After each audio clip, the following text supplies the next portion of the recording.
Assalamualaikum warahmatullahi wabarakatuh. Nah, video ini ialah lanjutan dari video sebelumnya, di mana kita sudah mempelajari mengenai POM request validation. Di sini kita akan membahas mengenai upload dan validasi upload file. Oke.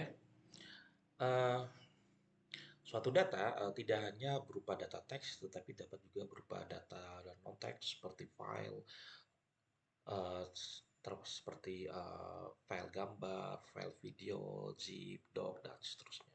Di sini kita akan pelajari bagaimana mengupload file-file tersebut. Oke, eh, sebelumnya kita ada form registrasi, ada username, password, detail password, pekerjaan, dan umur. Bagaimana kita akan mengupload gambar, misalkan, dan mungkin satu lagi file, mungkin selain file gambar, file yang lain, misalnya doc, seperti itu. Oke, ini form registrasi, username, password, umur, mungkin saya akan tambahkan di sini adalah gambar, misalnya foto, dan yang terakhir adalah misalkan eh, dokumen yang lain seperti itu. Nah, untuk sisi formnya sendiri tidak ada yang khusus ketika kita mau mengupload suatu file. Eh, Menggunakan format yang sama. Namun ketika kita ingin mengupload file, wajib untuk meletakkan di sini suatu atribut yaitu enc type yang dapat diisi dengan multipart form data.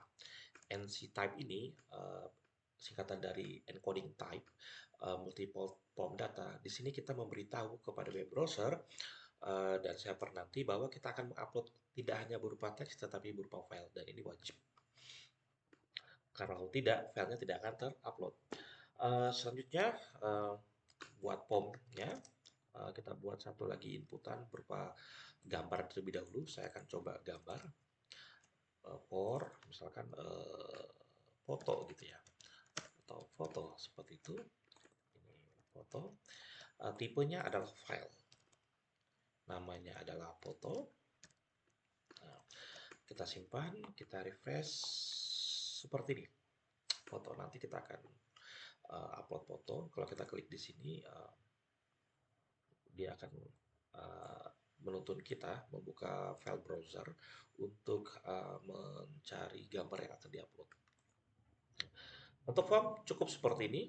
Kita satu form dulu, form foto. Yang perlu kalian ingat yaitu tipenya harus file dan namanya adalah disesuaikan. Saya di sini kasih nama foto. Kita harus ingat namanya. Selanjutnya paling tidak kita upload dulu. Nanti validasi di setelah ini. Kita ingin menunjukkan bahwa file itu bisa diupload seperti itu. Nah, di sini bagaimana menangani file yang diupload. Satu file ketika diupload itu artinya memindahkan antara file di lokal komputer ke server. Nah, di Laravel, file yang diupload diletakkan di dalam folder folder public ya. Nah, di dalam folder public ini kita meletakkan aset-aset termasuk file yang kita mau upload. Nah, untuk itu di sini untuk uploadnya kita sebenarnya bisa menggunakan PHP yang perintah PHP yang sebelumnya yaitu move uploaded file. Seperti ini adalah fungsi standar yang ada di PHP untuk melakukan upload. Namun kita tidak menggunakan ini, kita menggunakan yang sudah disediakan Laravel. Nah, untuk mengupload file, hal yang pertama kita harus lakukan ialah seperti ini. Kita harus tahu dulu nama file yang diupload. Kita ambil dulu namanya, request. Nah, di sini kalau get untuk mengambil teks biasa, uploadan yang seperti biasa, seperti nama dan seterusnya. Tapi untuk file kita bisa menggunakan ini. File. Filenya namanya adalah foto. Nah, namanya adalah kita ingin mengambil namanya apa. Namanya itu penting karena nanti kita mau ngupload itu disesuaikan namanya. Kita ngupload file dengan namanya. Jadi nama itu penting. Get client original name. Nah, di sini kita akan ketika diupload kita ambil namanya, kemudian nama dan filenya akan diletakkan di folder public. Nah, sedangkan untuk upload sendiri sangat mudah. Kita cukup seperti ini, request sama file ini yang akan mau kita upload foto, kita upload atau kita pindah ke mana ini tempatnya. Saya ingin letakkan dia ke folder public. Nah, untuk itu kita pakai fungsi namanya public path. Nah, ini adalah public path itu apa? Public path ini adalah suatu fungsi di Laravel yang langsung mengarah ke folder public ini. Nah, kita letakkan di situ namanya apa? Anda bisa tulis saja, misalkan namanya misalkan gambar1.jpg misalkan. Tapi ini kan tidak dinamis, namanya haruslah dinamis karena kalau dua kali upload maka dengan nama yang sama maka terrefresh. Nah, maka namanya kita ambil dari file name ini tadi. File name. File name adalah nama dari gambar yang akan diupload. Nah, kita coba. Harusnya nanti kalau diupload akan muncul di sini. Kita lihat dulu foldernya. Saya mau buka folder public ini. Nah, ini di folder public ini seperti ini ya. Oke, contoh password 12345 pekerjaan umur 18 misalkan fotonya saya nggak ambil foto di sini, kita akan ambil sembarang gambar ya. Oke.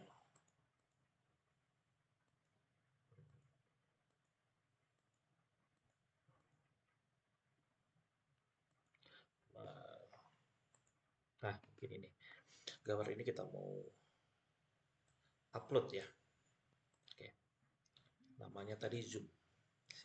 Oke, ketika kita klik registrasi, nah, dan di sini data diproses. Nah, kita lihat di sini, filenya terupload enggak? Nah, kita refresh tadi, nah, ini muncul upload. Nah, jadi filenya terpindah ke dalam server yang kita di dalam folder public ini. Nah, di sini, nah kita berhasil mengupload. Sangat mudah sekali kan? Nah, kita back ya. Di sini tadi kita untuk upload kita tambah atribut namanya INCT type dengan nilai multiplatform data, kemudian kita tambahkan elemen form lagi yaitu foto dengan tipe file dan nama foto. Kemudian di bagian controller untuk mengupload kita tangkap dulu namanya, kemudian kita upload. Sangat sederhana, mudah sekali. Nah, terkait dengan validasi, kita dapat memvalidasi foto tersebut. Nah, fotonya di sini sama seperti yang sebelumnya, foto. Jadi kita tulis foto, kita ingin apakan foto ini. Kita misalnya wajibkan, maka kita tulis saja require. Seperti itu. Nah, foto ini tentu nanti kalau foto berupa file upload, si user bisa saja mengupload sembarang file, tidak hanya foto. Nah, untuk memastikan user itu mengupload foto, kita validasi. Nah, validasi apa yang kita bisa dapatkan atau kita setting untuk file ini, kita baca lagi di dokumentasinya supaya lebih ini ya, lebih hafal dengan validasi apa yang kita bisa dapatkan. Nah, ini available validation rule. Nah, di sini rasanya ada namanya untuk khusus untuk memvalidasi gambar. Namanya image. Saya cari dulu image. Nah, ini image. Nah, artinya kita di sini bisa pastikan bahwa dia gambar cukup dengan tulis image. Maka semua gambar itu bisa diupload. Selain gambar nggak bisa. Contoh, kita akan coba lagi. Di sini kita back. Contoh saya mencari file yang lain misalkan. Saya misalnya mau upload PDF ini. Bisa nggak upload? Kita buka. Nah, tadi lupa passwordnya, password. Nah, yang penting ini, foto must be an image. Jadi harus dengan caranya hanya menulis image, maka Laravel secara di belakang layar dia memvalidasi bahwa file yang diupload untuk foto haruslah berupa gambar. Seperti itu, sangat mudah. Baik itu eksistensinya JPEG, PNG, atau GIF, yang penting gambar. Kita lihat dokumentasinya, nah ini Dokumentasi. Nah, jadi upload file yang bisa digambar, upload berupa JPEG, JPEG, PNG, BMP, GIF, SPG, or WebP. Seperti itu, sangat mudah sekali. Nah, selanjutnya, uh, selain biasanya tipe data, kita juga kadang memastikan ini ukuran. Ukuran menjadi hal yang sangat penting di dalam mengupload gitu seperti itu. Mengapa penting? Karena terkait dengan kapasitas hard disk yang kita punya di hosting. Biasanya terbatas sehingga kita perlu me- menentukan berapa maksimum file yang bisa diupload seperti itu. Selain tentu masalah performa. Nah, di sini kita bisa membatasi misalkan uh, membatasi ukurannya berapa size dengan menggunakan size. Misalnya gambar yang mau diupload maksimum 512 kilobyte. Jadi kita tulis 512. Nah, size ini punya banyak fungsi. Nah, size uh, mana tadi size? Nah, nih. Size itu punya banyak fungsi. Fungsinya adalah dia dapat dapat digunakan untuk integer atau bilangan, dapat dalam bentuk teks ataupun dalam bentuk gambar. Jadi kalau yang diinput adalah gambar, maka size ini menentukan kilobyte-nya berapa kilobyte. Tapi kalau dia dalam bentuk integer, maka jumlahnya berapa. Tapi kalau dalam bentuk teks, maka jumlah karakternya yang dihitung sama dia. Jadi size ini size bisa ditaruh di sini juga. Jadi size ini sangat berguna sekali. Oke, kita lihat di sini. Kita coba lagi melakukan percobaan. Misalkan saya mengupload foto, tapi gambarnya yang gede. Saya saya cari dulu gambar yang cukup besar untuk diupload. Saya nggak punya gambar besar, jadi contohlah kita melakukan pembatasan hanya 100 kilobyte. Kemudian kita upload misalkan filenya yang lebih dari 100, misalnya ini 400 kilobyte. Kalau kita pencet ini, submit, nah ini, foto must be 100 kilobyte, jadi harus 100 kilobyte. Lebih daripada itu tidak bisa diterima. Contoh, kita akan upload yang lebih kecil daripada itu, 4 kilobyte ini sangat kecil ya. Eh, Passwordnya tadi 1234566, 1234566. Oke, kita sih. Oh, 100 kilobyte.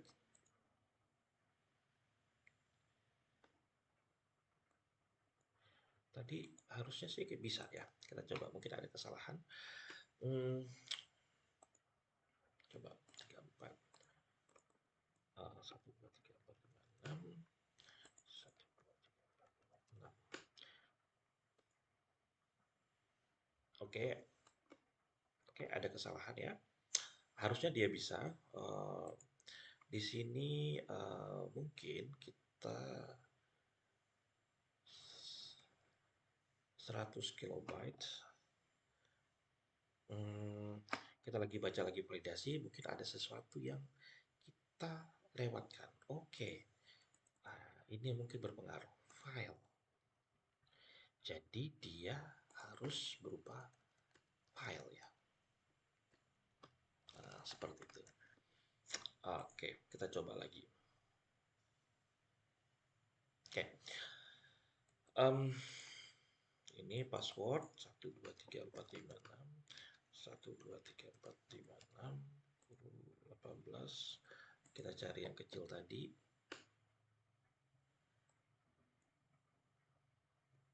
Oh,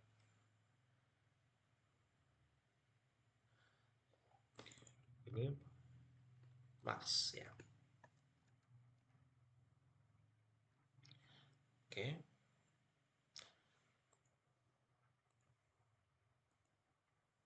Nah, oke. Berhasil terupload. Nah, oke, kita tadi ada sedikit kesalahan terkait dengan penggunaan size tadi. Nah, kalau kita tulis size di sini akan error. Mengapa? Karena kalau size 100, artinya adalah foto itu harus ukurannya 100. Jadi kalau lebih atau kurang nggak bisa. Kita kan inginnya maksimum 100, sehingga ditulis max seperti itu. Oke, seperti itu ya. Jadi max itu adalah maksimum kilobyte-nya berapa. Kalau min berarti minimum kilobyte-nya berapa. Kalau size artinya harus sama. Seperti itu. Oke, selanjutnya selain foto kita juga bisa mengupload file yang lain. Misalkan contoh dalam registrasi itu kadang mungkin ada surat pernyataan gitu. Eh, Surat gitu ya. Surat pernyataan. File dan kita tulis di sini surat. Kita lihat di sini kita punya dua buah file upload. Jadi upload itu tidak hanya satu file, bisa beberapa file. Nah, tentu kita ingin melakukan validasi terhadap surat pernyataan. Surat pernyataan itu misalkan kita validasi dia uh, surat itu, misalnya foto ya.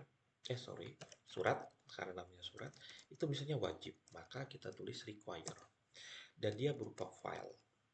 Kemudian misalkan ukuran maksimumnya 512 kilobyte. Kemudian, nah ini dia, bisa nggak file itu berupa dalam bentuk PDF? Bisa. Nah, kita cari rule-nya di sini. Kita bisa menentukan rule-nya apa saja. Ada nggak di sini yang terkait dengan PDF? PDF mungkin. Nah, ternyata di dokumentasi tidak ada validasi untuk yang file PDF. Tidak ada. Nah, apakah memang tidak bisa? Bisa, tapi menggunakan ini, MIME type. Nah, kita bisa memvalidasi dengan cara seperti ini. MIMEs PDF.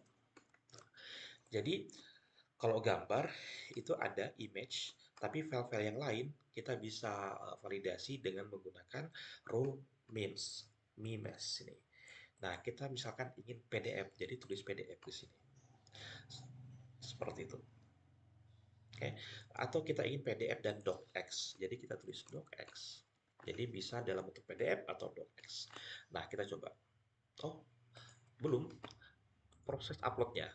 Nah, di sini. Proses uploadnya sama. Jadi kita bisa melakukan duplikasi ini. Misalnya di sini surat ya. Nah, nama filenya adalah surat. Begitu. Jadi di sini surat. Jadi kita mau mengupload surat ke dalam public path, kemudian namanya sesuai nama surat. Oke, seperti ini sangat sederhana sekali. Kita akan coba di sini 1 2 3 4 5 6 7 misalkan 1 2 3 4 5 6 7 umurnya tadi 18, fotonya tadi harus kurang dari 100 kilobyte. Jadi kita cari yang kecil saja, kemudian file. Oke. Kemudian surat ini itu dalam bentuk PDF dan besarnya 512. Saya punya file yang ini. Ini 330. Oke. Kita Nah, kalau masuk di sini artinya valid datanya. Nah, kita akan coba yang nggak valid. Misalkan datanya itu saya kasih uh, gambar, bisa nggak? Ketika saya upload ya, JPEG, bisa nggak? Ketika saya upload 1 2 3 4 5 6 gitu ya. 1 2 3 4 5 6. Nah, surat must be file tipenya PDF atau docx. Nah, kayak gitu. Set. Oke, kita coba lagi. Saya akan upload yang docx. Oke, 18. Um, Foto dalam bentuk gambar ya. Tentu ini sudah kita sesuaikan. Yang ini, coba yang ini. Coba dalam bentuk docx, bisa nggak? Saya punya dokumen ada di sini. Oh, terlalu gede ya. Kemudian saya cari yang agak kecilan dikit ya. Kenapa saya tidak mau yang gede? Karena nanti prosesnya juga agak lama sih. Hmm, saya cari file yang ini kecil sekali. Oke, kita registrasi. Bisa nggak? Nah, bisa. Nah, di sini kita sudah berhasil melakukan upload file, kemudian kita tentukan jenis atau tipe file yang mau kita upload, yaitu dengan menggunakan MIMES. Kemudian kita tentukan ukurannya maksimum 512 kilobyte. Seperti itu. Oke, sampai sini kita sudah berhasil melakukan upload, baik itu gambar ataupun non-gambar, dan kita berhasil menentukan memvalidasi baik dari segi ukuran maupun dari tipe yang mau kita upload. Oke, sebelum saya akhiri video ini, ada beberapa hal yang sangat penting terkait dengan yang ini. Sampai saat ini programnya berjalan dengan baik dan lancar gitu ya. Uh, Namun yang menjadi permasalahan di sini adalah terkait dengan nama file. Nah, kalau kita lihat tadi di dalam folder ini, nah ini adalah yang saya upload tadi. Nah, ini dan ini dan ini. Nah, nama file yang diupload itu sesuai dengan nama file yang misalkan gini, saya mengupload misalkan nah, saya misalkan mengupload misalkan file namanya Juwita Formatting dan seterusnya ini, ketika saya upload, maka akan muncul di sini sama sesuai dengan nama filenya. Oke, nggak ada masalah, bagus-bagus saja. Namun permasalahan akan muncul ketika ada orang mengupload file dengan nama yang sama. Karena misalnya aplikasi kita dipakai oleh banyak orang, kemungkinan ada orang yang mengupload dengan file yang nama yang sama. Misalnya upload gambar, ya dia tulis misalnya author atau gambarku.jpg. Ada 3 orang yang menulis nama yang sama terhadap file itu, maka ketika diupload, maka akan terreplace filenya. Nah, sehingga ini akan menjadi hal yang tidak baik karena file yang terrefresh akan diganti dengan file yang lain. Contoh tadi, kalau saya upload lagi yang Juwita ini, ketika saya eh,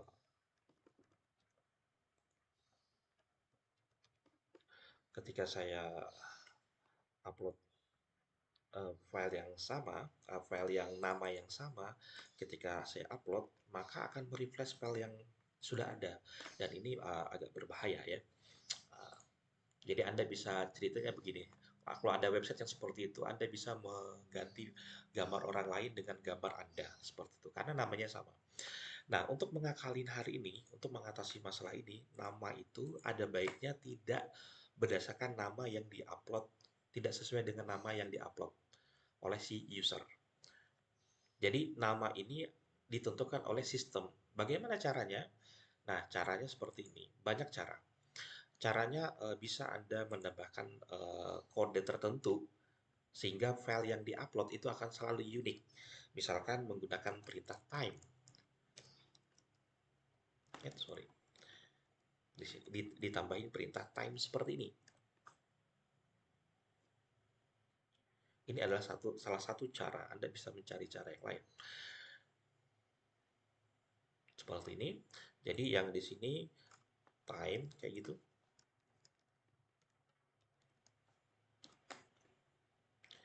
Nah, efeknya seperti apa? Efeknya seperti ini. Ketika ada orang upload, misalnya ini, diupload lagi sama dia, perhatikan, saya refresh. Nah, maka akan ada tambahan di belakang ini, time. Fungsi time ini apa? Time ini adalah mengambil uh, waktu saat ini. Jadi dalam bentuk detik ya. Nah, seperti ini. Jadi ketika diupload filenya sama, tetapi waktu penguploadannya berbeda, maka dianggap sebagai file yang berbeda. Bisa saja misalnya saya mengupload file dengan nama gambar.jpg dan orang lain mengupload file juga dengan sama namanya yaitu gambar.jpg, maka akan diupload dengan nama yang berbeda sesuai dengan waktu penguploadan. Seperti itu. Dan ini menghindari adanya satu file yang saling merefresh. triknya sangat sederhana seperti ini. Trik yang lain yang bisa kita lakukan terkait dengan penamaan terhadap file yang diupload, dan itu biasanya saya lakukan adalah kita tidak perlu atau kita tidak mengupload file itu sesuai dengan namanya. Maksudnya seperti apa? Nah, misalnya saya akan contohkan yang file yang bawah ini. Eh, jadi di sini get client original name adalah artinya mengambil nama file yang diupload. Kalau kita ganti get extension, nah, jadi kita tidak mengambil nama, cuma hanya ekstensinya saja. Hasilnya seperti apa? Contoh kita refresh di sini. Nah, kita lihat di sini, saya refresh. Oke, nah ini. Oke, sorry, kita coba lagi. Get client, nah jangan lupa original extension. Ya, yang tadi salah ya. Kalau kita upload di sini, kita refresh punya kita di sini, maka ini. Nah, jadi namanya itu bukan tidak sesuai dengan nama yang diupload, tetapi diganti dengan nama yang lebih unik. Nah, di sini. Kenapa demikian? Karena mungkin saja file yang diupload itu terlalu panjang gitu. Nah, terlalu panjang sekali, jadi akan susah gitu ya. Lebih baik kita rename ketika orang upload, kemudian diupload ke sistem kita, nama file yang diupload kita rename sesuai dengan yang kita perlukan. Misalkan dengan contoh seperti ini, hanya kita rename misalkan dengan nama yang unik, bisa menggunakan fungsi time, jadi namanya sesuai dengan waktu. Seperti itu. Jadi simple, konsepnya simple. Konsepnya adalah bagaimana caranya supaya file yang diupload itu tidak tumpang tindih. Karena bisa saja file yang diupload memiliki nama yang sama. Satu. Nah, yang kedua, bagaimana merename itu, yaitu dengan menggunakan cara yang seperti ini atau cara yang seperti ini. Bebas. Oke, saya pikir ini merupakan video terakhir dari form validation dan form handling dan validasi ya. Mudah-mudahan dapat dipahami. Saya akhiri. Assalamualaikum warahmatullahi wabarakatuh.